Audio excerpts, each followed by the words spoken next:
Hi, my name's Lynn, and I'm doing a video recording to talk about my spinal fusion that I had done on Monday. Today is Wednesday, June 24th, 2009.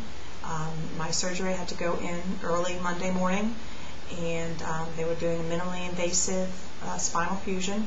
The plan was that they were going to do 2 incisions on my back, use those dilator rods to expand it open and cut off one of the facets and grind that up, put it into a cage into the disc space after they've removed what's left over of my disc, and then use rods and screws to stabilize it. So I had that done. The anesthesia put me out for that. When I woke up, I guess I was in a lot of pain. I don't really remember too much about it.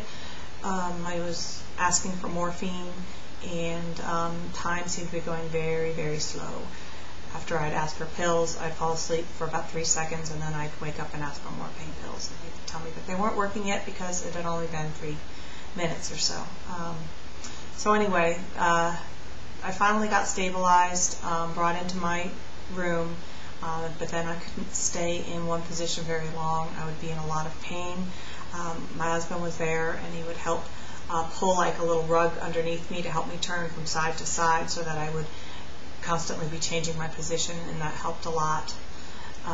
Unfortunately, he had to leave at 7 p.m. to go take care of my kids, and the 7 p.m. nurse, who was really good, also had to leave.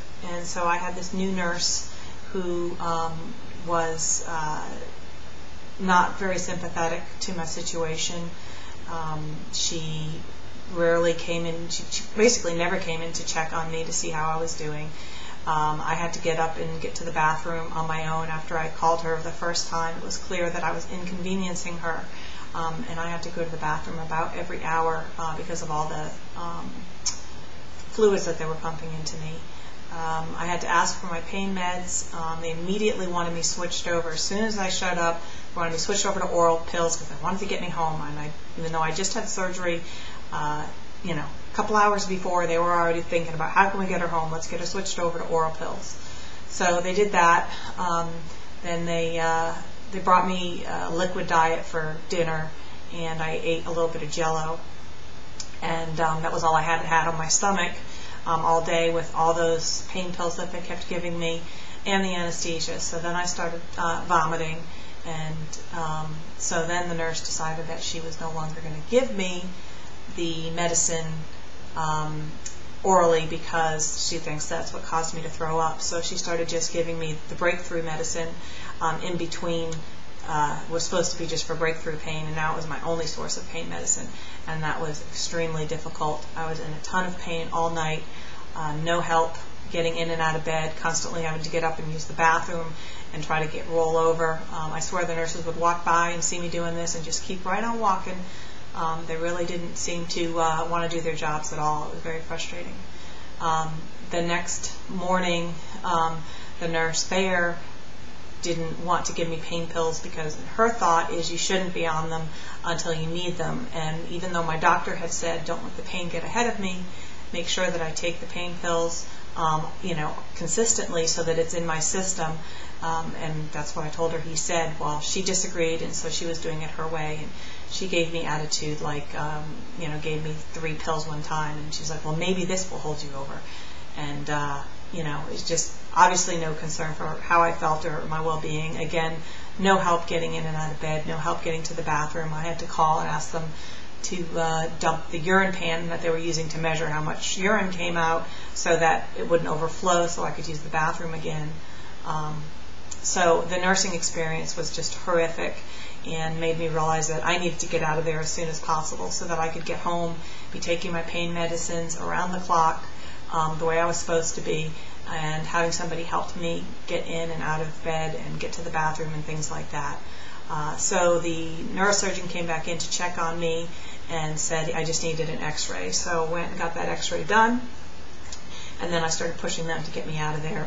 And then, of course, the intern who wrote the discharge directions, hadn't talked to the neurosurgeon, so he wrote completely different discharge instructions than what the neurosurgeon had told me to do in terms of how to manage my pain at home.